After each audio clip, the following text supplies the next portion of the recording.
That's right. Welcome, one and all. It is the CBC Wizdumb Hour, number 146 for Tuesday, July 13th, 2021. I'm Steve Witchell in New Orleans. What's up, Tony B? Coming to you live from New Jersey. What were you miming there? I missed it. You were holding up your hands. Were you counting numbers? Episode Oh. 146. That's right. Nicely done. Yeah. Welcome, you guys, to the show. Miming. I was in a box, I was trying to get out. Yeah, well, yeah. That's a thing you can do. Yeah. We are broadcasting live here, and as we do every week, every Tuesday usually, and all these, there's something flying right in front of my face. All these shows are archived on our YouTube channel. Click on that link in the description to subscribe to our YouTube channel. You can go check out all the past Wizdumb Hours and also all the daily videos that I do Monday through Friday. Yep. Check that out. Want to let you know about that, dear audience. And Steve, when this is up on YouTube, if you point down like that to the link, it's actually there. It's not the people's heads because it'll be on the YouTube platform. Right. But the people that are not on YouTube are the people that I'm trying to tell them to go to YouTube and subscribe. Subscribe. Correct. But there may be people on YouTube already watching that aren't yet subscribed that you should really be soliciting as well. That is true. Excellent point. Well Thank received. Oh, very good. There's something flying around here that's driving me nuts. All right. Oh, boy. Yeah, I don't know. All right. So this is how we do every week. We get together, Tony and I, and we talk. We talk about stuff in the music world, cover band central world, our own lives, and yours too. So this week we're opening up the floor to your questions. We have collectively, Tony and I have been in this business for over 50 years, I guess, collectively. Yeah. So we have a lot of experience with stuff. So if you have a question, some advice, all kinds of stuff. So any question, anything goes. Don't hold back. We will attempt to give you our best and wisest or wisdomist answer. Most wisdomly answer. And, we know what we know. We don't know everything. Try to stump us. I was thinking a good question, Steve. Like, what do you do if the guitar player takes a dump on the stage? I don't want to answer that. What? I just wonder if that's ever happened. If anyone's ever been on stage, where did you pull that? Take a dump on the stage, Where did you pull that out of? Because I don't know. I just thought of that. That's crazy. No.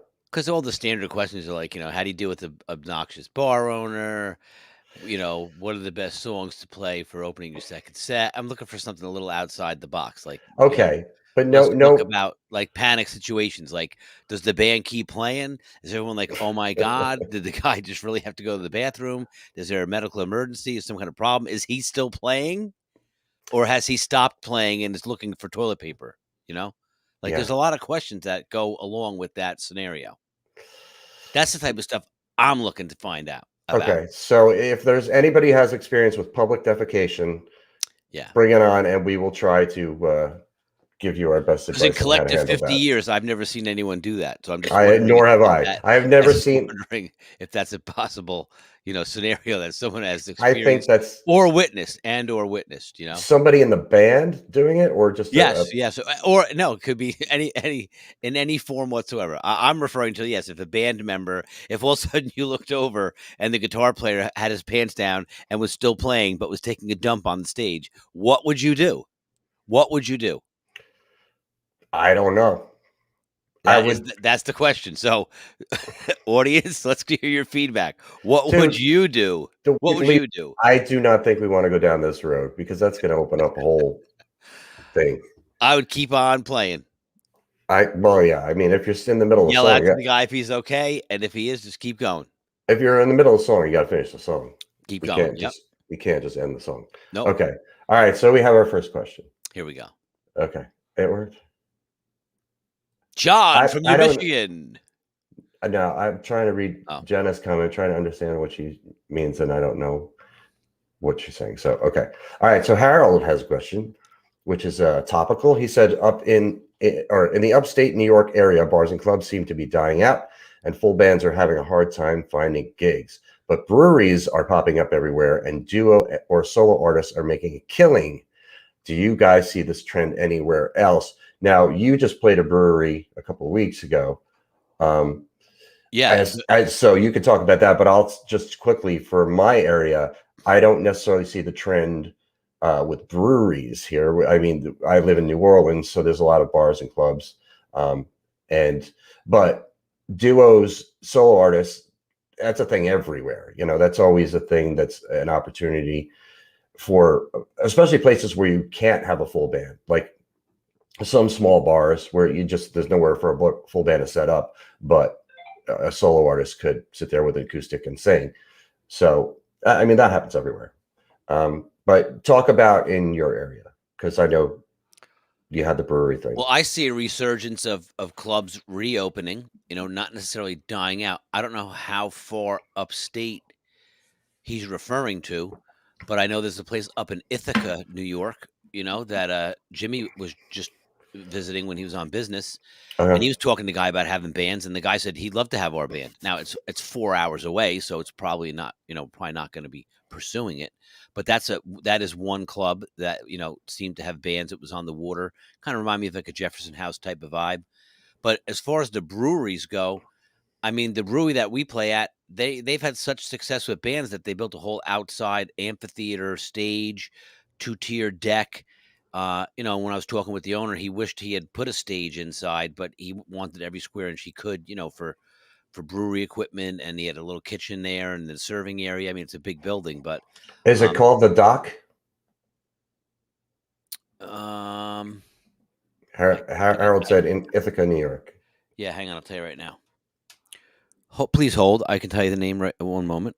Okay, so I'll respond to Jenna Singh anyway. She said it worked for Gigi Allen. He had quite a following, and she's there you go. Regarding poo on stage, I don't know who Gigi Allen is. Who is I know Gigi Allen. That was his trademark. He would always take dumps on stage.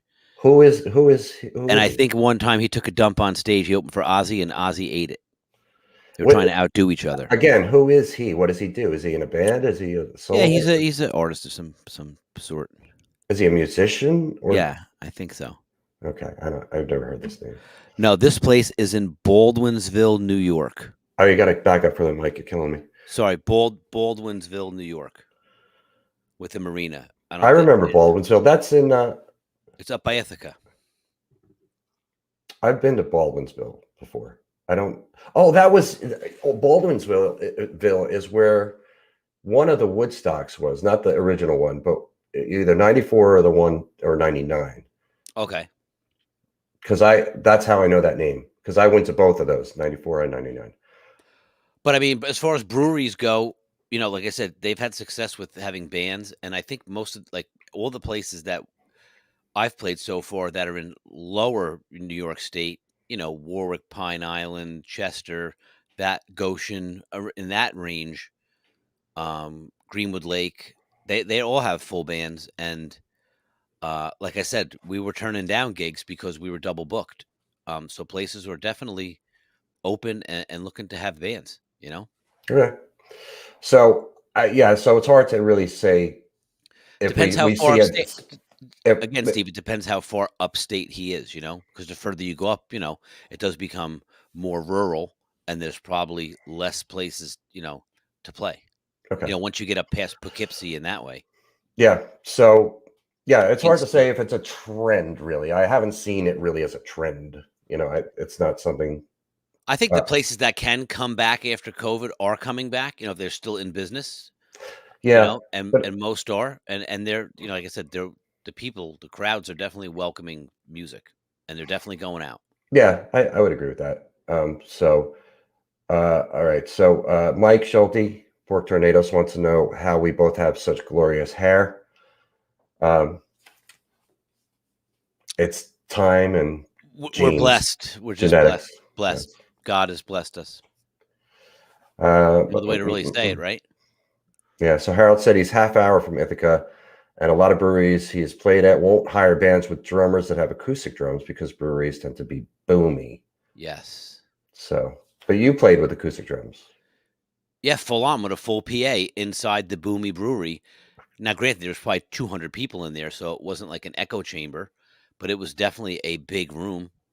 And like I said, next time we're back there on August 1st, we'll be playing outdoors, weather permitting, because we were supposed to play outdoors for Memorial Day weekend, but it rained.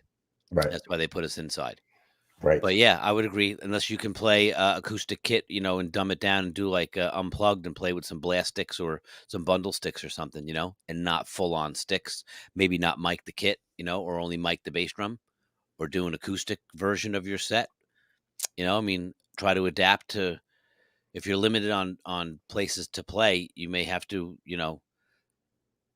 divide and conquer in the sense of you may have to adjust and just overcome. Yep. Adapt, people. Yep. John said the beaches in South Carolina are going strong. I see a lot of the New Jersey bands that normally play the shore are all up and running. They all have a schedule. They all have dates. I've been seeing those posts a lot recently. Everybody's full up. Yep. The calendars are full up, and more of the national acts are going out on the road again. And I say that, and then seeing this article today on like the COVID variant, Delta variant, whatever is really taking hold. And I don't know, man. I don't know if they're saying it's trending that way and they're saying it's going to get worse again. I don't think people would even listen if you said you got to stay home. Nobody's going to listen anymore. They're like, the boy who cried wolf. It depends how bad it gets again, And it's if you got people that 5,000 people a week being hospitalized, it's going to become real, very quick. Yeah, but it seems to be mostly people that are not vaccinated that are getting hit with it. So, whatever. If you want to get a vaccine, there are some available. But, people are against it. Some people are against it. That's fine. Hey, but yeah, people are out. They're out and about, and they are enjoying it. I wish that ticket prices weren't so sky high, crazy expensive. That's a little bit of a bummer. Yeah. Especially with big venues like Madison Square Garden, Right. Yeah. It is what it is, man. Prices go up for things. And some people have money. But back to bars / breweries. They said that a lot of people do have money because they banked a ton of money from last year working from home. They saved on travel expenses and gas and fuel and eating out and all that good stuff, Right. So some people do have this little bit of a cash bankrolled. But we're playing Saturday, and the venue is it's not a brewery. It's like a beer farm, outdoor pavilion, but they have indoor amphitheater. So I believe we're playing indoors, and they have a full back line. So I have to bring like cymbals and a snare. Okay. That should be pretty cool. Right on. When is that? Saturday? I'll report back next week. Yes, Saturday. Okay. Saturday, 6 to 9. Very good. Very good. All right. So Harold has another question. Same guy, different question, switching gears. Yep. And I like this one. There's stuff to say. How do you guys feel about band practice? Come to practice with the song already learned and your parts down, or learn the song at practice. And this is a contentious I'll let you go thing. first because I have good opinion about this. I mean, if you know what songs you're supposed to be rehearsing when you get to practice and you need to learn them, then you learn them before you get to practice. That is expected. I mean, you want to conserve time, especially if you're paying for a rehearsal room. You don't want to have, to book longer than you need to. So you should come to practice prepared. I've talked about this a lot for me and myself in my career. Anytime I've gone to a band rehearsal or an audition, even, I go gig ready. So in other words, I go showing up, knowing the song as if I was playing a show now. That's my philosophy, and that's bands who seldom rehearse. That's imperative. That's a must. Everybody's got to show up knowing the material, and you're just at rehearsal to play together, work out endings, work out some segues, whatever, work out harmonies. But you should know it showing up. Now, I'll say though, if you have a band where you rehearse often, and you have a place where you rehearse where you don't have to pay for it, somebody's garage, somebody's basement, somebody's rehearsal room, whatever, and you can just go and hang and drink a 6-pack and just jam and stuff. That's different. Then you can come up with stuff right there and then. Oh, hey, maybe we should try this song. And then if everybody's on board, then you learn it right there. You can, if you're good enough to do that. So that's my take on that. Yeah. Okay. But I love rehearsing. I don't get to do it much myself anymore. But go ahead, Tony. What you got? No, we practice twice a month. We have regular standing dates with agendas, and you come prepared. You got to come know your parts, and exactly that, Steve. Working out endings, segues, harmonies. Certain parts someone may have a question about, but it's certainly not. We're going to learn the song at practice. Can you put the song on? Can I listen to that part? What notes are being played there? Like that's. For me, that's like bush league. That's amateur hour. Like you got to show up ready to play your parts, be effective, be efficient. Everyone's busy, like you said. If it's a situation where you're only getting together twice a month and you're either learning new songs or you're doing other material and you're gigging in between, and there's not much other interaction, then you have to show up prepared. Especially if you're learning a new song, you show up and you have to know your part. And especially me being a drummer, I have to know the song better than anybody. I have to know the song. I have to know all their parts and every nuance of the song because I got to drive the ship. So if I'm following them because I don't know the song because I showed up unprepared, it's going to sound like that. When you have command of the song, which is something that it's funny. Like I had to learn those 70s songs playing with the band I'm with now, and they had been playing those songs for years. So some of those songs, when I went back and learned them, they would say to me, "You're playing that part wrong," and I would say, "No, you guys are playing that part wrong. This is how the part goes." And, "Oh, no, I'm not sure about that." Then sure enough, they would go back and listen, but it's like they get so used to playing it a certain way wrong, like we all have. We used to play Jesse's Girl wrong for years. We used to skip a whole, like, segue part in the middle just because that's the way they played it. And then one day I said, "Guys, something's not right here." So it's, practice is important, especially if you want to learn new material, and if you're just starting out, practice is important to run through your set list and create your show, and go through the motions as much as you can so you get comfortable with it, but once you're established and you're just looking to, expand your repertoire, so to speak, and learn new songs and, polish up some old songs or blow the dust off some songs or work on some harmonies. We always try to just have an agenda before we get there. This way everyone shows up and it's not like, okay, well, what do you want to work on? It's like, all right, we got 2 hours and here's like the 15 things that we collectively spoke about over the past 2 weeks that we need to work on. Something from the last gig, maybe somebody wanted to go over, or 2 or 3 new songs that we're working on, or a bunch of songs that we're bringing up for, an upcoming gig that we haven't played in a while, things of that nature. Yeah. And if you have a good organized band leader, that helps a lot, where they can disseminate the information to everybody. Yeah. And you all show up prepared. So Harold says, thank you for answering that question. And he also complimented the drummer, the drums behind you. Thank you. Drummer. Appreciate that. Those are real drums. It's not a green screen. It's not a green screen. And there's actually 2 kits behind me, but you can't see the other one because it's set up sideways. All right. So, so Tina asked what happens when a member consistently does not come prepared, consequences. Yeah. There are you don't want to be the person that shows up unprepared. You are going to be now the weak link in the chain, and there will be consequences. You will be replaced if there's somebody else that's better suited for that job and will be more prepared, will work harder. And like what's his face? Alec John Such was Bon Jovi's bass player, and he was right. Bon Jovi was huge, Slippery When Wet, and he was the bass player, and then he lost his job because he wasn't doing his job. He wasn't playing bass well. And that is such a tragic thing to me, because number one, bass is pretty easy for the most part. If you're any good at music and you learn just the neck of it, it's you could play decent bass pretty easily. And Bon Jovi didn't have any complicated bass, man. And he lost his gig. And so of course there's going to be consequences. If you can't get your job done, bye. Somebody else will do it better. And then especially a band like Bon Jovi, which was huge, like it wasn't hard to find a competent bass player. And even in the studio, Alec John Such wasn't doing his parts, so other people played his parts. That was it.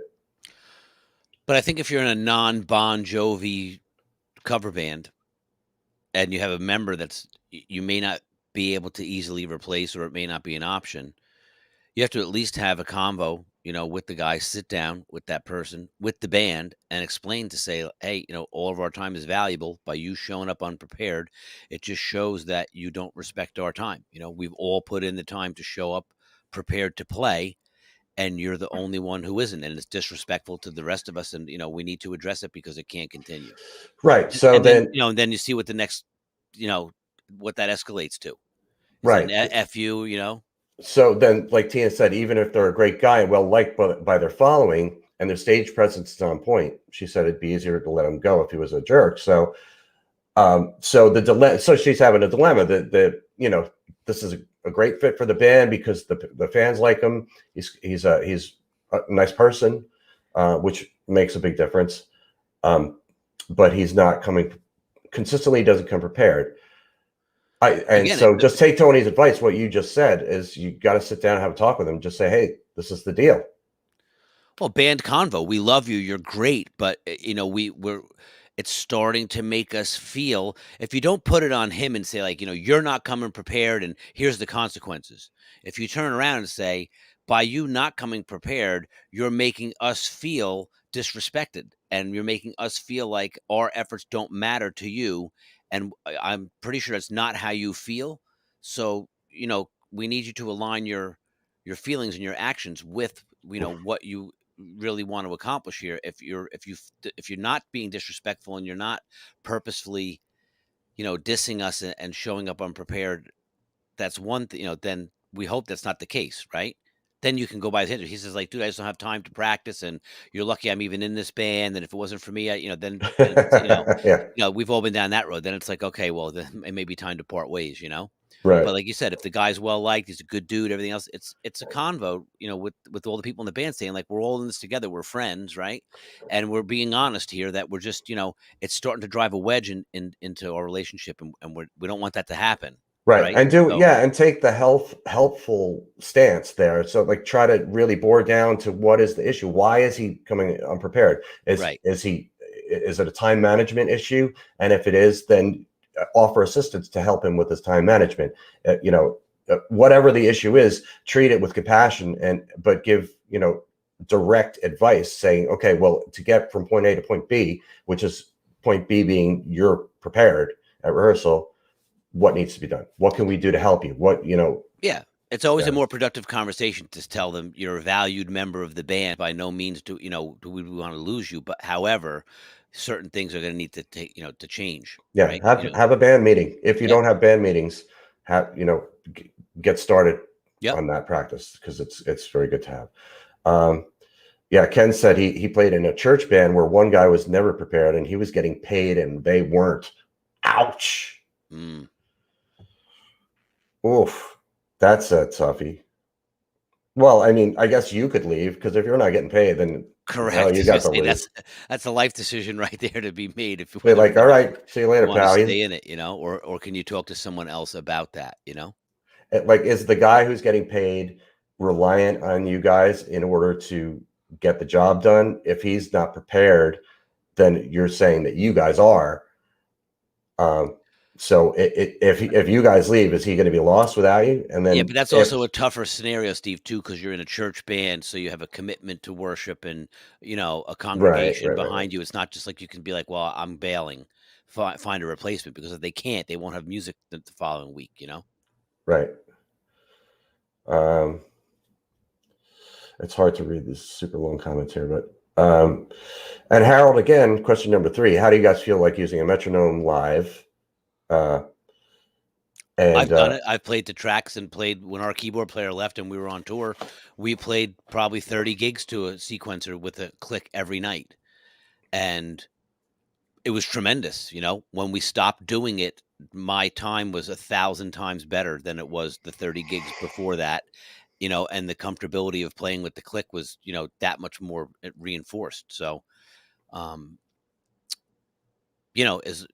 whatever works for you guys. It's limiting in the factor of, you can't stretch as much, right? Because you're kind of constrained to the click and the tempo that the click is setting and that sort of thing. But if you're playing the parts of the songs, you know, like the record, and you have them laid out and the click is set to a tempo and you're not going to deviate from it, I think it's a great thing. It makes the band solid. And for another thing, it definitely, once you find out the right tempo for that song live, you'll be playing it the correct tempo every time. It won't be a little too fast or too slow. Someone won't have to turn around and say, "Hey, pick it up a little bit," or you think it's great and then you listen back to it and it was way too fast, just because of your adrenaline. I can remember playing a gig one time and the song started and I thought to myself, something's happened just terribly wrong. This is way too slow. Like, this is a disaster. The guy hit the wrong setting on the metronome or whatever, and we played it and it felt like it was death slow. But then when watching the video back, it was spot on. Right. And spot on is what Harold said too. And yeah, I have a perspective as a bass player with playing to a click live. I love it. I love being in that pocket. But I will say that if you're not accustomed to doing it, and this isn't necessarily for the drummer, but I would say for the rest of the band, it could be for the drummer too. If you're not accustomed to using a click track when you play live, and you start doing it, and the drummer is locked into that click, you are going to feel like the song is dragging. That is how you're going to feel at first, because you're not used to waiting for that beat. You're used to more in anticipation, the way you play. You push live. When you're playing live, you tend to push. So, I mean, it's a subtle difference as far as the timing is concerned, but it will feel big.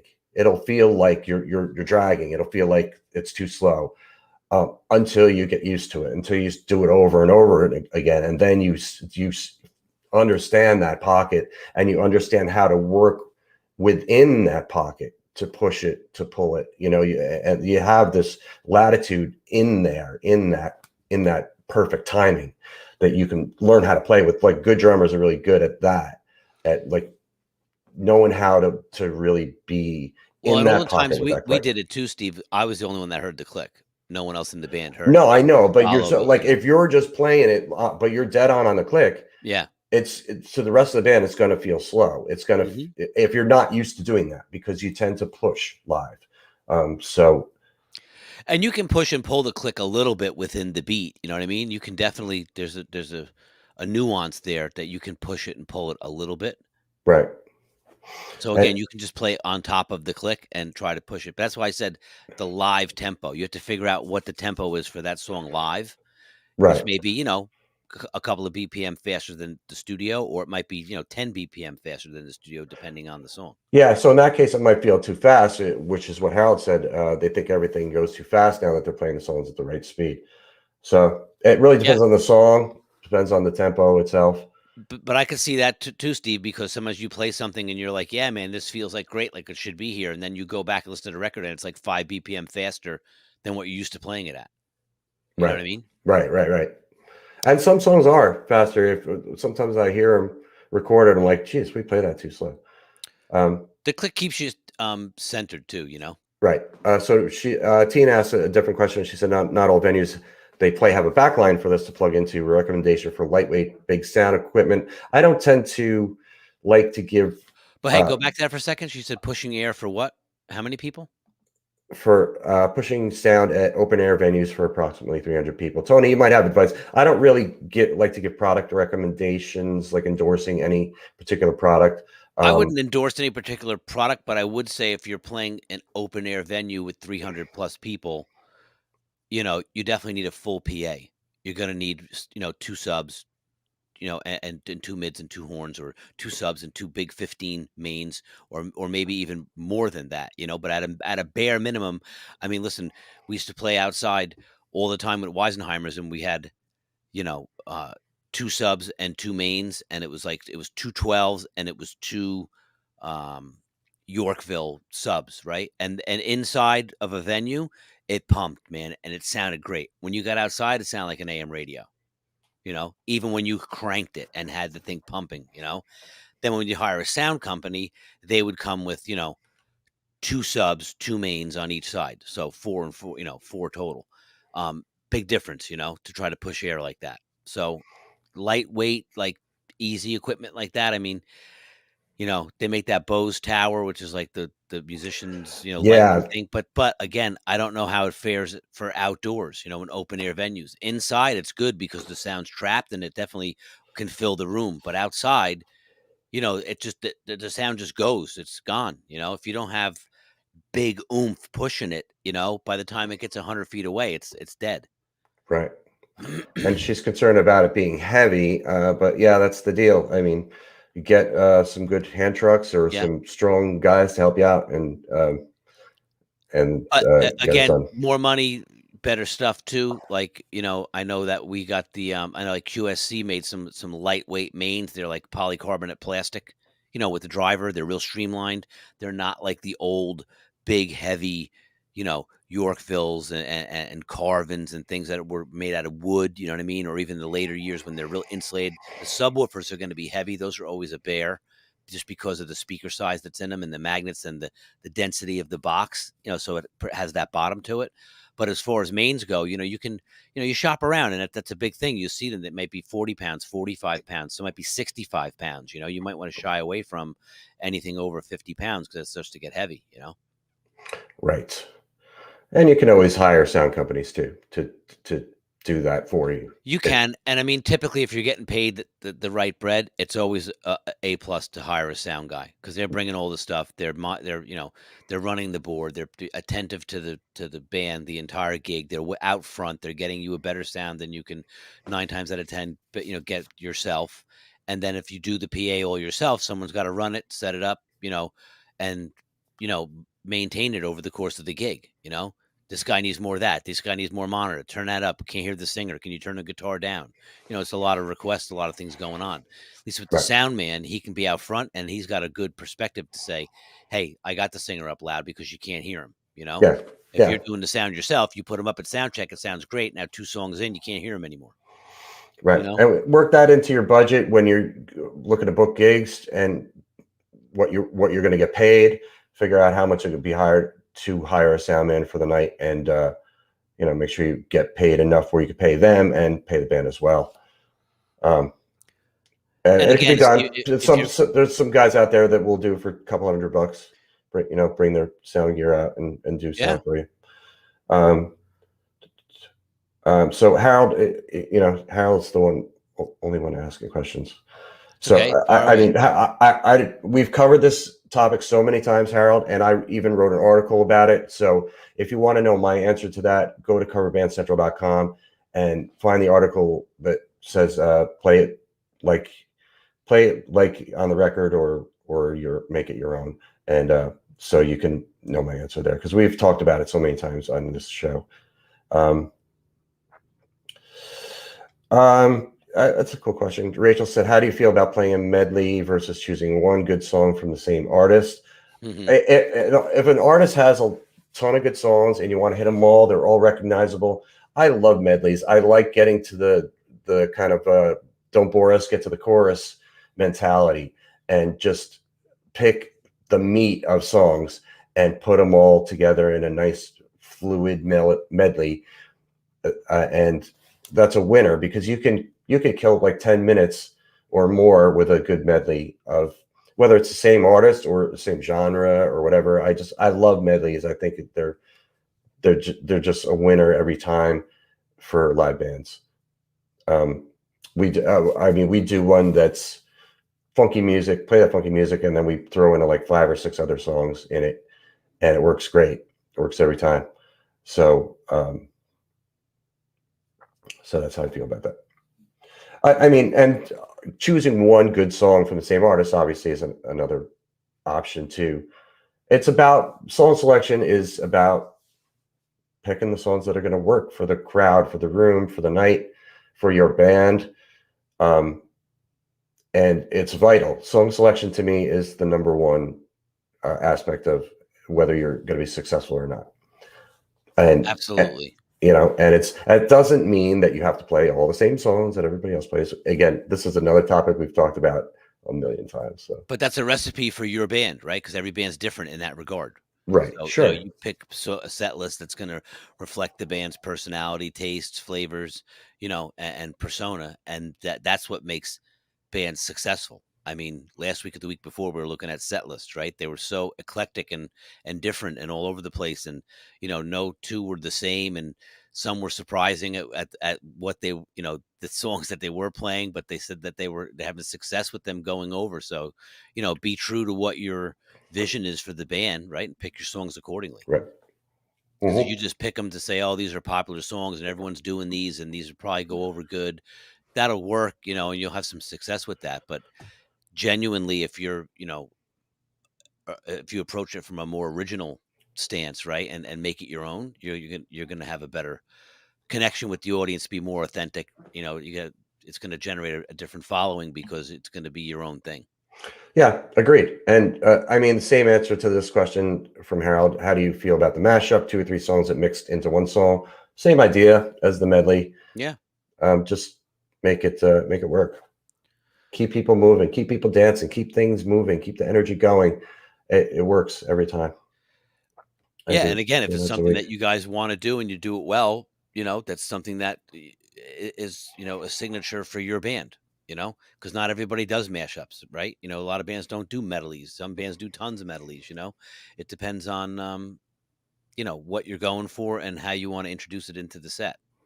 You could do a mashup and a medley, and then 2 sets later, do one of those songs in its entirety if it's really one of your favorite songs. We've done that, had an '80s medley, and one of the songs in there was everyone really wanted to do the full version of it. So rather than take it out of the medley, we just left the part in there. And then, if we don't do the medley at a gig, we can play the full song. Or if people really like it, we can play it later on in the night. Right. John Farrar said, mix of original songs versus covers. If that's your thing, then do that. If you're looking to sell yourself as an original band, then play your originals and throw in some covers. Yep. If you're a cover band and you're trying to introduce to that audience some of your original material, then do that. If it works, if it's consistent with what you already do, then there's no reason not to. Just make sure with originals that you let people know about the original. Tell a little story about the song. Um, say say something about why it means something to you, why it's important, how it came about, how it can be heard outside of that gig, and that's fine. And as long as people know you're going back to doing your covers thing, yeah, there's no reason you can't mix them. A lot of people do it. I played in a band one time, Steve, that we had a couple of original songs, and we would play the covers, and we would just play the at one original song per set and not announce it or tell anybody about it at all. Just mix it, just go into the revolve, right into the list. And surprisingly, sometimes people come up and say, "Hey, what was that song you guys played in the second set?" But no, most of the time people don't even realize. And as long as they're up dancing and they keep going, like you said, as long as it's in the vein of what you're doing, it's all good. Yeah, people are doing their own thing out there. They're talking to their friends. They're getting drinks.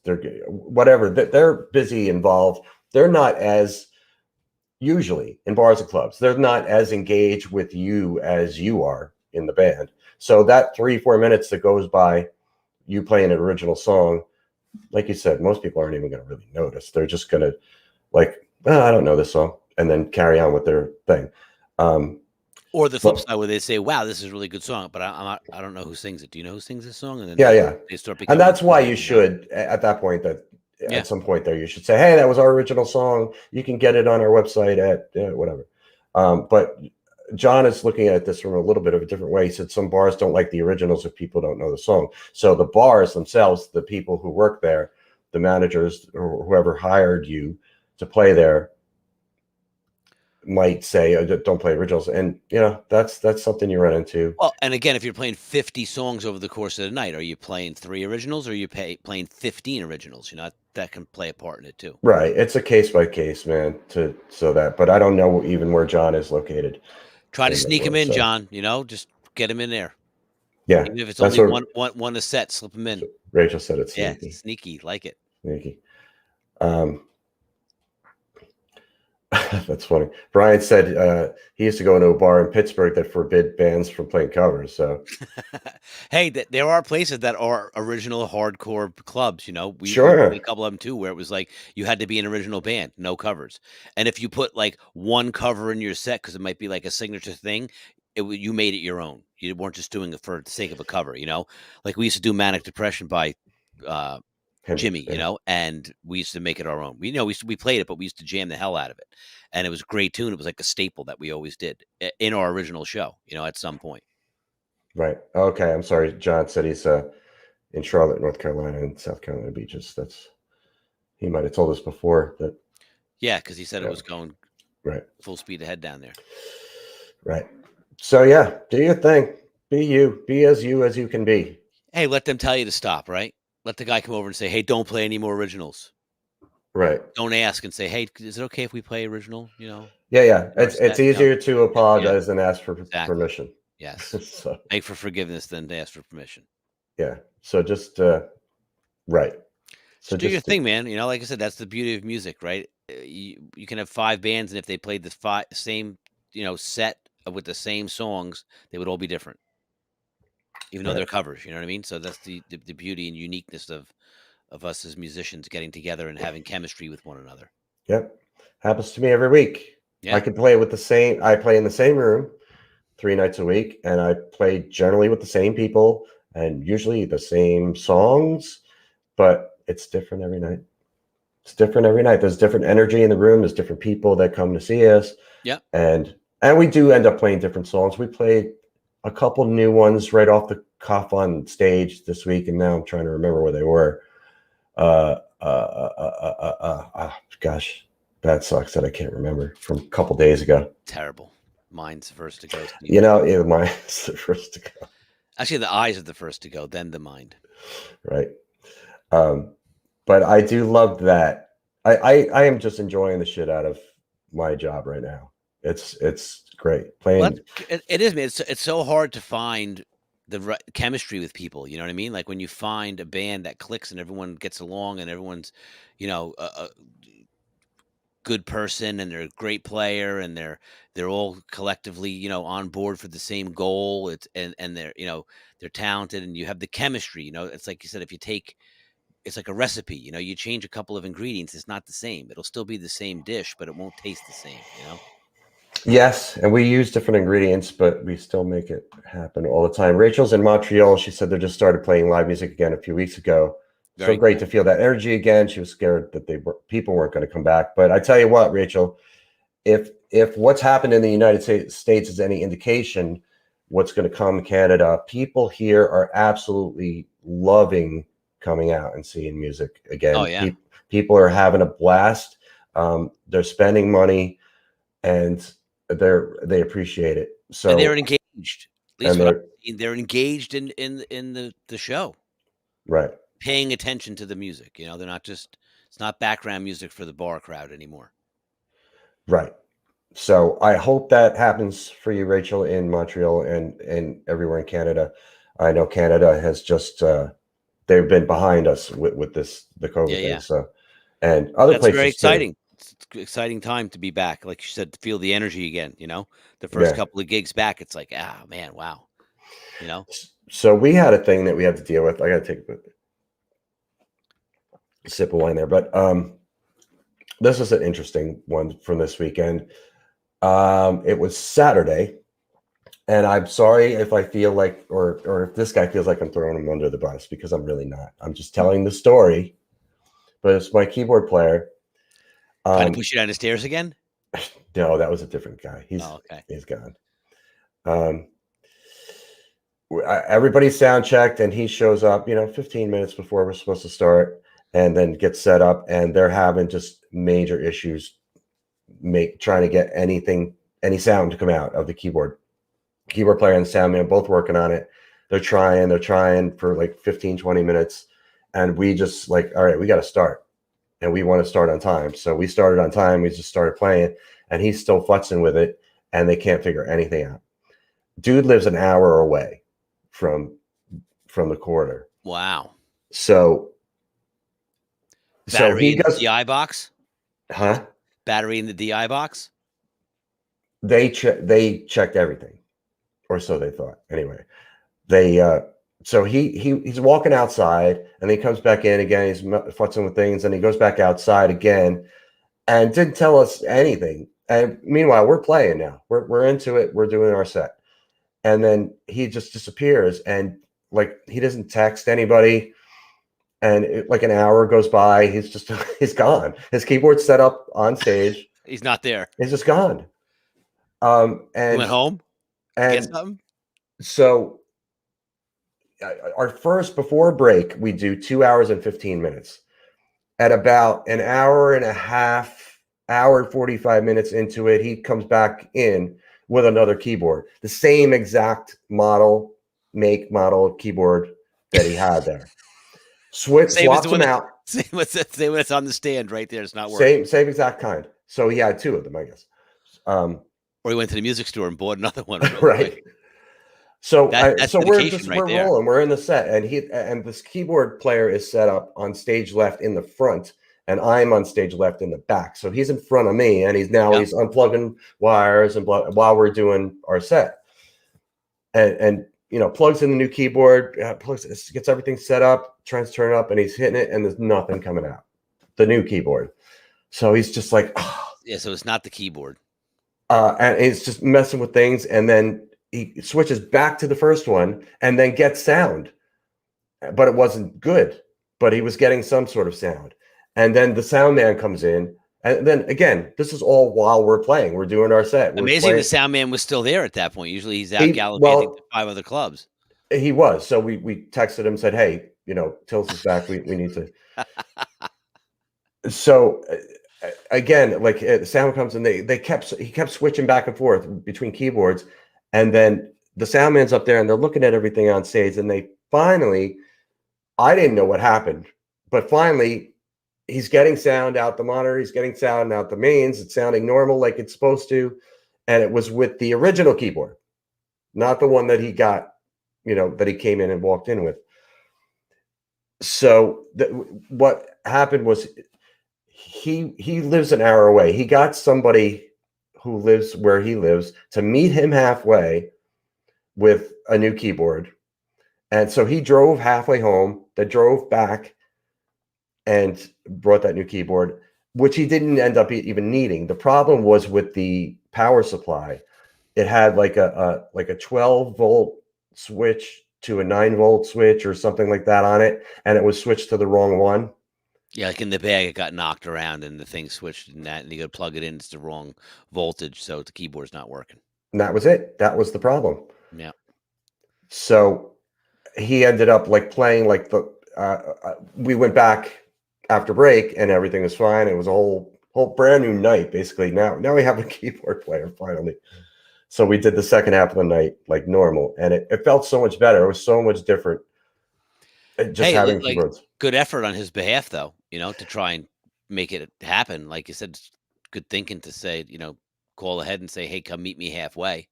Yeah. But I mean, the poor guy, because I've been in situations where I've had issues and it's just like, and then, but to be driving while you know that your band is on stage playing, you're just like, yeah, driving. It's the worst feeling. Yeah, for sure. Yeah. Like Rachel said it too. I can only imagine the drive. Poor guy. And that's what I said to him on break. I'm like, I feel bad for you, man. I know that feeling, and it must have sucked having to because you're driving too fast. You're switching lanes quick. And you're thinking the whole time too, like, I got to get back. Shit, I hope this is the problem. Then you get back after all that effort, you plug it in, it still doesn't work. You're like, oh, come on, man, you got to be kidding me, But seldom is it that a catastrophic failure or it's usually something, silly like that, like the power supply or a bad cable or something's not turned up, or if the jack is loose, on the output or something. There's always some kind of, because Jimmy just went through the same thing. Like we're at a gig and his keyboard rig sounds fine. Then all of a sudden the next gig, like his DI box doesn't work anymore. Right. Like keyboard, he's got to put it on 10 to get it to come out at like 4, So something's definitely wrong there. So he just ended up replacing a whole bunch of stuff. He bought a little mini mixer and, revamped his rig, and it sounds great now. Yes. But, stuff does crap out after 20 years. You do have to upgrade sometimes. Right. That's why you have 2 of everything. Yes. 2 of everything. Especially batteries, especially these new, like, Joe in the band I'm playing with now, he's got a 5-string, but it's got active pickups in it, so it has the 9-volt battery in the back. That thing's I just have that crapping too. out. The bass just, if you don't have a battery, you're SOL. Yeah, those batteries last a long time too. I have one in my Spectre, 5-string active, and it's the same thing, 9-volt battery, and Yep. it lasts forever. It'll last over a year. Of gigging steady with it every weekend? Yeah. But when it doesn't give you much warning when it's No, gonna crap out. right, it It's just just like goes. it's just like Mhm. all of a sudden. That's it. So you better have an extra battery or an extra bass. Or Correct. both. Or both. Yes. Which reminds me, I have to get a new 9-volt battery for my gig bag. So See that? I'm glad you said that. There's some wisdom right there. And make sure you put some tape over the end of it.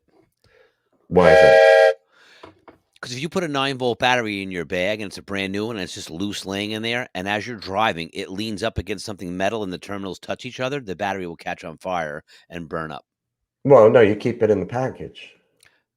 That's what I just said. If you have it loose, like, You if you said bought put some tape on it. yeah, because if you bought a 10-pack, like I'm thinking for me, Oh, if okay. I had a whole bunch of 9-volt batteries and I was going to take one with me, I would just put some electrical tape, like a loop around it once, just so the terminals are covered. Right. If it's brand new in a plastic package, that's a different story. But let's say you had a 2-pack, and you took one out and you used it. Now the other one is just loose in there. If you're diligent and you tape up the box correctly and you keep the packaging, kudos. But, most of the time that gets discarded or the battery falls out when it's in your bag, and you just don't want to come out and your car's on fire and all your shit's burned up. Yeah, you don't want that. Not good. Yeah, I mean, this has happened definitely to me a ton of times. Ever lose the monitors during a show? Do you try and fix it during the show, during the next break, stop, just continue? You just continue for sure. In my case, there's nothing that we can do about it. And it's happened to me recently where the wedge that is by me, stage left in the back, it's flown, it's up to my right. It just went completely out. And I would let somebody know, the sound man, but usually at that time, there's nothing that can be done during the show. So you just continue. You just have to deal with it. And if you don't have a sound man and it's your own rig, at the end of the song, you could take, 30 seconds and try to quickly, investigate. Is the power unplugged? Does the cord come out? Is there some other issue? Is the problem with the board? And then within 20 to 30 seconds, if you can't figure it out, yeah, you got to just keep going. And then you have to fix it Keep during the going. break, Just got to deal with it. But Trust that's your. brutal not having a monitor, man. That's especially like if it's a second song in and you got to go through the whole rest of the set, that's a struggle. Yeah, it is. You want it to sound optimal for you, and if it doesn't, it does affect you. But I've had to deal with it more times than I can count. So um, the show must go on, is what she said, and that is Yes, it correct. must. Yes. Tina's correct. The show must go on. Yes. Must persevere. So that was my exciting thing this weekend. I left my tablet there Sunday night too, and got a text Monday morning or Monday afternoon from the bass player who plays during the day, during the week. Said one of y'all left your iPad here. I'm like, oh. And I'm so good with my checklist of things that I need to do before the gig, the things that I need to have before the gig, and then after the gig, packing up and getting everything together. And I just completely brain farted and forgot it. Hey, at least the guy was nice enough to let you know that it was there. He's somebody I know, a Yeah. contemporary bass player. I've known him for quite a long time. So yes, that was good. It was fortunate that it was somebody I knew, and he told me, and I was able to just easily go in Monday afternoon. Not allowed to going on Monday afternoon in the quarter, so easy to get in and just hop in, get my thing, and get out. But I have to. I'm so good usually with the mental checklist. Do I have this? Do I have this? Did I get that? It happens, man. I'm in a club that's busy. There's a lot going on. End of the night, might have a little bit of a buzz. So now you know. First thing you do is take that off the stand and put it right in your bag. Now I will. Now I will never forget it. You know, and you make sure you get that clamp too, that free clamp that you're trying out. They never sent it to me. They never. The guy said, "Yeah, I'll send it to you," and never. Yeah, That sure was like did. months ago. But there's one on stage already, so I use that one. So you should let that guy know we're going to start giving him some negative press on our show. I know. Don't buy from this guy. Okay? Right. False promises. Right. Fake, phony advertising. I mean, we've talked about this before, Harold. Again, Harold, you really need to go back and watch the previous Wizdumb Hour shows, which you can do. There's only 146 of them, Harold. So you get, it's not a big commitment of time. No, but you can pick and choose. But they're all available on the YouTube channel. Subscribe. The link is in the description. Make sure you guys subscribe to the YouTube channel. It's where all these videos are archived, and all the daily videos that I've been doing Monday through Friday. A different topic every day, and I'm in week 11 now of that. So yeah, wow, that went fast, huh? Yeah, so there's 50 videos of me talking about something. Wow, to check out. Yeah, cool.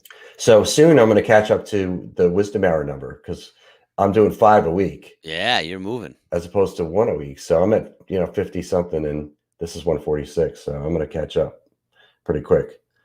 The Facebook user said, "What's up, Steve? Oh, I don't know who that is, but what's up to you too? Thanks for the horns." So I mean, the question Harold asked was ear monitors on stage, in-ear monitors on stage, or wedge monitors. Which do you prefer? Depends on the situation. Tina likes in-ears. I love in-ears if you can get a good mix. I also don't mind wedges. So I like both too. In-ears are nice because if you get the right mix, it's like playing to a record. You can hear everything. Vocals are great in in-ears. It's like right in your face. But then you're also blocking out a lot of the stage volume, that ambience. As opposed to having a wedge, no hearing protection, no monitors in your ears, no plugs, no nothing. It's a more visceral experience, I think. You get more of the grit of the band, but in-ears are nice. It's very produced sound, and it's a pleasure to play that, at least for a drummer. I mean, the drums sound killer in in-ear monitors, especially if you can tailor the mix to what you want, And it's all personal preference. Like here, Troy Miley says 4 monitor or none at all. Troy's a guitar player, singer that I've worked with before. Excellent talent. Very cool dude. So it's personal preference. Some people don't like sticking stuff in their ears, and are just used to the old school floor monitors. And like you said, it's more visceral. You hear the crowd better. You hear the ambient sound in the room, and that's what some people prefer. I love them both. I can adjust to both. I've done both many times. So yeah, it's up to you. Whatever you like. All right, so Leo said he appreciates our efforts. Thank you, Leo. We appreciate you appreciating us. Thanks, Leo. We do appreciate that. We do. We do this every week, Tony and I. We've been doing it for several years now. Yeah, a couple years. Yes. Quentin's here. Just jumped in at the end. Said, "Hey, fellas, Quentin was here last week." And he jumps in on the daily videos as well. Awesome. Yes, appreciate all you guys. That's okay. That's why there's replays. All the replays are available on the YouTube channel. Please subscribe to that. Also, go to coverbandcentral.com. You can sign up for a profile for you, your band, or both. Yeah. Right there. It is free. And there's a ton of content on that I've created and or curated. And a ton of articles, helpful stuff. Answers to a lot of these questions are there as well.